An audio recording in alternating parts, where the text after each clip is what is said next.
नमस्कार दोस्तों, maxima education point में आपका पुनः स्वागत है। आज हम लोग बात करने वाले हैं पर्यावरण की क्लास को लेकर के। जैसा कि आप देख रहे थे कि पर्यावरण की क्लास हम लोग टीईटी को टारगेट करके सीटीईटी को टारगेट करके चला रहे हैं, जिसमें इसके पहले आपको 5 से 6 लेक्चर दिए जा चुके हैं और जितने भी लोग अभी तक चैनल पे नए हैं वो लोग डिस्क्रिप्शन में दिए गए वीडियो को देख सकते हैं, क्योंकि जब आप पूरे वीडियो को लगातार देखते हैं तब आपको पर्यावरण को लेकर के समस्त जितनी भी आपकी प्रॉब्लम्स हैं वह दूर हो जाएंगी। तो आज हम लोग बात करने वाले हैं पर्यावरण के अंतर्गत बायोडायवर्सिटी के बारे में, जैव विविधता के बारे में, क्योंकि इसके पहले भी हमने बहुत इंपॉर्टेंट टॉपिक के बारे में बात किया था। तो आप लोग जितने भी लोग अभी तक नए जुड़े हुए हैं या नहीं जुड़ पा रहे हैं वो लोग जल्दी जल्दी चैनल को सब्सक्राइब करें और दोस्तों तक शेयर करें। तो हम लोग बात करेंगे जैव विविधता या बायोडायवर्सिटी क्या होती है। जैसा कि आप देख रहे हैं कि बायोडायवर्सिटी 2 शब्द से मिलकर बना है, बायो और डायवर्सिटी, जैव और विविधता। इसका मतलब वो डायवर्सिटी, वह विविधता, वह विभिन्नता किसकी होगी? वह विभिन्नता जैव, बायो यानी जीव की होगी। और जीव के बारे में हम लोग पढ़ चुके हैं, जैव के बारे में हम लोग पढ़ चुके हैं कि क्या है, वनस्पतियां हैं, जीव जंतु हैं, यह सब बायो के अंतर्गत आते हैं। इसका मतलब क्या है कि किसी भी एक जगह पर आप देखेंगे कि जीव जंतुओं या फिर वनस्पतियों की जो बहुलता होती है, उनकी प्रजातियों की बहुलता होती है, उनकी प्रजातियों की विभिन्नता होती है, उसी को हम बायोडायवर्सिटी के नाम से जानते हैं, जैव विविधता के नाम से जानते हैं। यानी जीवों का एक जगह पर एक से ज्यादा प्रजातियों का एक समूह, यही हमें जैव विविधता के अंतर्गत ले आता है।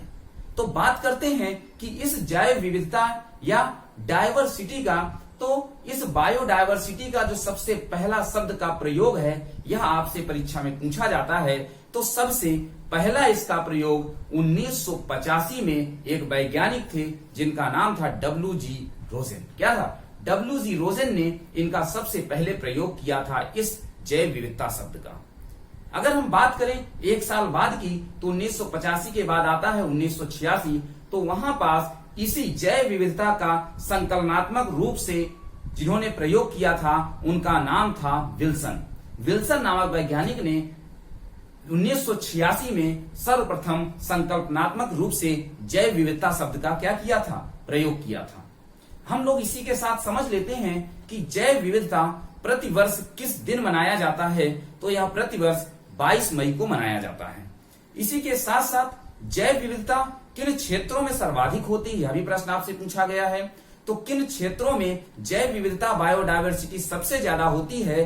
तो उष्ण कटिबंधीय जो वन क्षेत्र हैं, उन क्षेत्रों में जैव विविधता सर्वाधिक क्षेत्र में या सर्वाधिक मात्रा में पाई जाती है।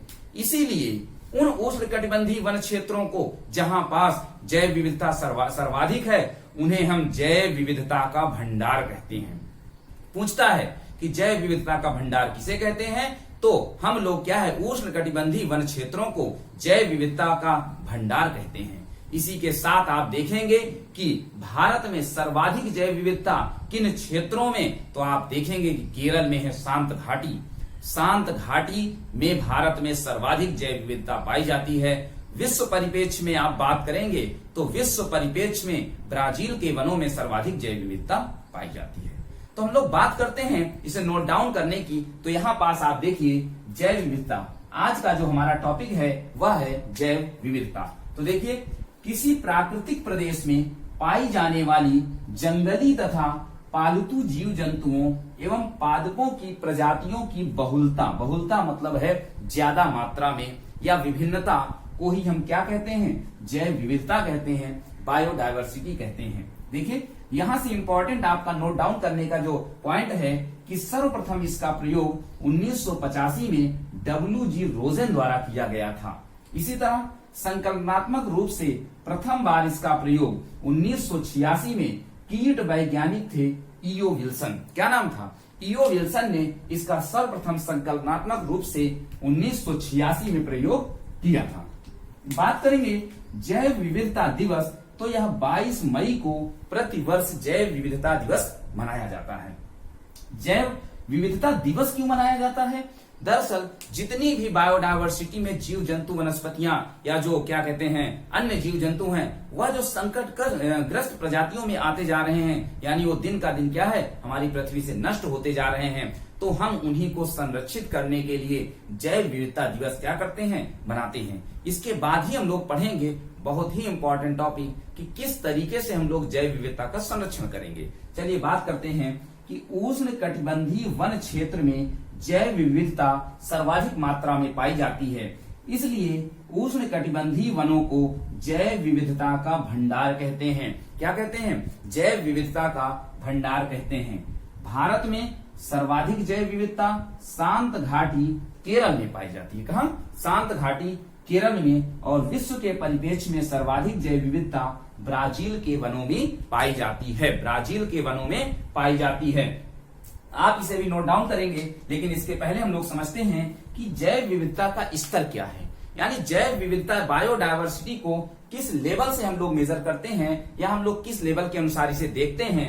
तो यहाँ आप देखेंगे कि जैव विविधता के 3 प्रमुख स्तर हैं: आनुवांशिक विविधता, जातीय विविधता और सामुदायिक विविधता। तीनों विविधताओं से हम जो है जैव विविधता को समझते हैं।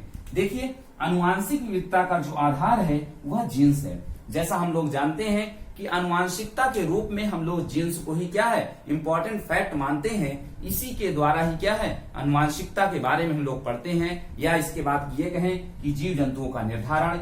इसलिए आधार क्या है? जीन्स है। तो देखिए, आनुवांशिक विविधता क्या है? किसी समुदाय के एक ही प्रजाति के जीवों के जीन में होने वाले परिवर्तन को हम आनुवांशिक विविधता के अंतर्गत रखते हैं। यह जैव विविधता के संरक्षण में महत्वपूर्ण योगदान निभाता है। तो कौन सबसे ज्यादा इंपॉर्टेंट महत्वपूर्ण योगदान निभाता है? आनुवांशिक विविधता। नेक्स्ट बात करेंगे जातीय विविधता की। इसका आधार जातियों के बीच विविधता क्या था? विभिन्न प्रकार की जातियों के बीच जब विविधता की बात करेंगे तो जातीय विविधता। उसी तरीके से एक ही प्रजाति के बीच जो विविधता की बात करेंगे तो आनुवांशिक विविधता की बात करते हैं। जीवित प्राणियों में जो विविधता विद्यमान है उसे हम जातीय विविधता कहते हैं। किसमें? जीवित प्राणियों में। घाटियों और भूमध्य रेखीय प्रदेशों में यह प्रजाति या यह जो विविधता है यह सर्वाधिक रूप से पाई जाती है। सामुदायिक विविधता का आधार क्या है? समुदाय के बीच की विविधता। एक समुदाय, दो समुदाय के बीच की जो विविधता होगी उसे हम सामुदायिक विविधता के रूप में जानते हैं। प्राकृतिक वास, पारिस्थितिकी प्रणाली के प्रकार, प्रक्रियाओं के मध्य अंतर को हम क्या है सामुदायिक विविधता के नाम से जानते हैं। आप इसे नोट डाउन करेंगे या स्क्रीनशॉट लेंगे। तो इसके बाद अब हम लोग पढ़ने वाले हैं कि जैव विविधता का मापन कैसे किया जाता है, कि कितनी जैव विविधता किस क्षेत्र में है। उसके साथ साथ हम लोग यह भी पढ़ेंगे कि जैव विविधता को हम लोग संरक्षित कैसे कर सकते हैं। तो बात करते हैं जैव विविधता के मापन की। तो मापन का मतलब क्या होता है कि किसी भी एक क्षेत्र विशेष में जितनी प्रजातियां रह रही हैं वो कुल कितनी प्रजातियां हैं, साथ ही साथ उन प्रजातियों में जो घटना बढ़ना है या उनकी संख्या का आकलन है, उन सब को हम लोग क्या है मापन के अंतर्गत रखते हैं। मापने का मतलब क्या होता है? मेजर करना। इसका मतलब संख्याओं को मेजर करना, उनके बढ़ोतरी, उनके निम्न दर को क्या है मेजर करना ही मापन कहलाता है। बात करते हैं 1972 की। तो 1972 में आर.एच. विटेकर एक वैज्ञानिक थे। उन्होंने जैव विविधता के मापन के लिए 3 श्रेणियां बताई। उन 3 श्रेणियों में देखिए बहुत ही आसान है और बहुत ही छोटे टर्म में, बहुत ही सिंपल वे में हम आपको बता रहे हैं। इसलिए जल्दी जल्दी आप ज्यादातर लोगों को चैनल को शेयर किया करिए और चैनल को सब्सक्राइब करना बिल्कुल भी ना भूलिए, क्योंकि इसमें आपको समग्र रूप से सभी वीडियो लगातार दी जा रही हैं। इसी के साथ हम लोग देखते हैं कि 1972 में कौन थे? आर.एच. विटेकर ने इस जैव विविधता के मापन को 3 प्रमुख भागों में बांटा, जिसमें सबसे पहले नंबर पे था अल्फा विविधता, दूसरे नंबर पर बीटा विविधता और तीसरे नंबर पर था गामा विविधता। बात करते हैं अल्फा विविधता की। तो क्या होता है?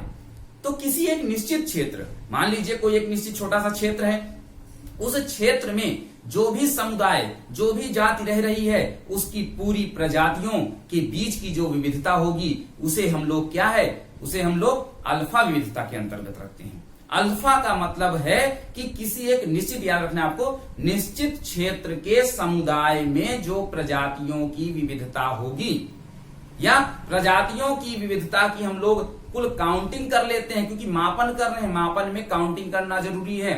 इसीलिए एक निश्चित क्षेत्र में समुदाय में उपस्थित प्रजातियों की कुल संख्या को हम अल्फा विविधता के अंतर्गत रखते हैं। अल्फा विविधता जो है यह जैव विविधता की तुलनात्मक अध्ययन में बहुत ज्यादा सहायता करता है, क्योंकि तुलना हम कैसे करेंगे, मान लीजिए यह 10 है या 20 है, जब हमें संख्याओं का ज्ञान होगा, जब हम गिनती करेंगे तभी हम तुलना कर पाएंगे। इसलिए जैव विविधता तुलनात्मक रूप से बहुत ही महत्वपूर्ण होता है। बात करते हैं बीटा विविधता की, तो बीटा विविधता जो होता है वह क्या है, किसी एक क्षेत्र विशेष में, कोई भी एक निश्चित क्षेत्र है, उस क्षेत्र विशेष में जो उपस्थित प्रजातियों की एक शब्द प्रयोग करना है, संरचनात्मक दृष्टि से, संरचनात्मक दृष्टि से जितने भी आपकी विविधता है उसका मापन हम लोग बीटा के अंतर्गत करते हैं। इसमें क्या होता है, किसी भौगोलिक क्षेत्र के अंतर्गत किसी एक स्थान से, वास स्थान मतलब जहां पे रहते हैं, उस एक वास स्थान से प्रजातियों की कुल कितनी संख्या प्रवेश करती है और कुल कितनी संख्या वहां से निकास करती है, यानी जाती है, इस पूरे का आकलन हम लोग क्या है, बीटा के अंतर्गत करते हैं। गामा के अंतर्गत बीटा और अल्फा का दोनों का समग्र अध्ययन हम लोग गामा विविधता के अंतर्गत करते हैं। तो यह हो गया आपका क्या, मापन। साथ ही साथ बात करने वाले हैं कि हम इसका संरक्षण कैसे कर सकते हैं। चलिए बात करते हैं। देखिए यहां पास है जैव विविधता का मापन किसे कहते हैं, तो मापन से तात्पर्य प्रजाति की संख्या और उसकी समृद्धि के आकलन से है, यानी कुल कितनी प्रजातियां हैं, साथ ही साथ कितनी घट बढ़ रही हैं। देखिए 1972 में आर.एच. व्हिटेकर द्वारा इसका मापन निम्न प्रकार से किया गया, जिसमें सबसे पहला है अल्फा विविधता। देखिए अल्फा विविधता क्या कह रहा है, किसी एक निश्चित क्षेत्र के समुदाय में उपस्थित प्रजातियों की कुल संख्या को अल्फा विविधता कहते हैं। यह विभिन्न क्षेत्रों में जैव विविधता के तुलनात्मक अध्ययन में सहायक होता है। तुलनात्मक अध्ययन का मतलब ही है कि हम उसको काउंट कर सकें। बीटा विविधता किसी क्षेत्र विशेष में उपस्थित प्रजातियों की संरचनात्मक विविधता को, किसे, संरचनात्मक विविधता को हम लोग क्या है, बीटा विविधता से डिनोट करते हैं। जैसे किसी भौगोलिक क्षेत्र के भीतर किसी एक वास स्थान में प्रजातियों के प्रवेश व निकास की दर, कितनी जातियां प्रवेश कर रही हैं उस स्थान पर और कितनी उसे छोड़ के जा रही हैं, इन सब का आकलन हम लोग बीटा विविधता के अंतर्गत करते हैं। गामा विविधता देखिए क्या है, किसी एक भौगोलिक क्षेत्र विशेष में उपस्थित विविध प्रजातियों, विविध मतलब एक से ज्यादा जो प्रजातियां स्पीसीज आ जाती हैं, उनके मध्य जब हम लोग अंतर संबंध को पढ़ते हैं कि कैसे यह जाति उससे संबंधित है, वह जाति इससे संबंधित है, यह सब हम लोग गामा विविधता के अंतर्गत पढ़ते हैं। यह अल्फा और बीटा के अवयवों का गुणनफल होता है, इस बात को हमें ध्यान देना है। देखिए जैव विविधता का संरक्षण, कंजर्वेशन, संरक्षण बहुत जरूरी है, क्योंकि जब संरक्षण हम नहीं करते हैं तो वह चीजें धीरे धीरे क्या हो जाती हैं, नष्ट हो जाती हैं। इसी तरीके से जैव विविधता जीवों का भी संरक्षण बहुत जरूरी है, क्योंकि आज के समय में आप देख रहे हैं बहुत सारी चीजें क्या हैं, विलुप्त होती चली जा रही हैं, और उन्हीं विलुप्त प्रजाएं, संकट ग्रस्त जो जातियां हैं, उन्हीं को सुनिश्चित करने के लिए हम लोग क्या बहुत सारा आयोजन करते हैं, बहुत सारी योजनाएं चलाते हैं। तो देखिए क्या है जैव विविधता का संरक्षण, मुख्य रूप से जीवों का या प्रजातियों के संरक्षण के लिए दो प्रकार से इसे डिवाइड किया गया है। एक को कहते हैं इन सीटू कंजर्वेशन और दूसरे को कहते हैं एक्स सीटू कंजर्वेशन। क्या होता है, जब कोई जीव जंतु प्रजाति जो प्रकृति में पाई जाती है, जब उसे उसी के प्राकृतिक आवास में संरक्षित किया जाता है, प्राकृतिक आवास का मतलब जहां वो प्राकृतिक रूप से पाई जाती है, हम लोग उसके संरक्षण की व्यवस्था उसी के जगह पर कर देते हैं, वहीं उसे सारी सुविधाएं दे देते हैं, वैसा ही वातावरण डिनोट कर देते हैं। लेकिन वो प्राकृतिक रूप से होगा तो वाले स्थान पर होगा तो उसे हम लोग क्या है, इन सीटू के नाम से जानते हैं। इसके लिए राष्ट्रीय उद्यान, वन्य जीव अभ्यारण्य, पवित्र उपवन और जैव मंडल ऐसी सारी चीजें, बायोस्फीयर जैसी सारी चीजें हम लोगों ने क्या किया है, क्रिएट किया है। दूसरा है ex situ conservation. Ex situ conservation क्या होता है, जब हम कृत्रिम रूप से, मनुष्य कृत्रिम रूप से जीव जंतुओं, प्रजातियों, वनस्पतियों के संरक्षण के लिए ऐसी चीजें बनाता है, ऐसा वातावरण डिनोट करता है, तो उसे हम लोग एक्स सीटू कंजर्वेशन के अंतर्गत रखते हैं। इसमें बीज बैंक, जीन बैंक, वनस्पति उद्यान, चिड़ियाघर और वृक्ष उद्यान जैसी बहुत सारी चीजें आपको देखने को मिलेंगी। तो इसी तरह आप इसे नोट करिए, चैनल पे बने रहिए और दोस्तों तक शेयर करिए। चैनल पे बने रहने के लिए धन्यवाद।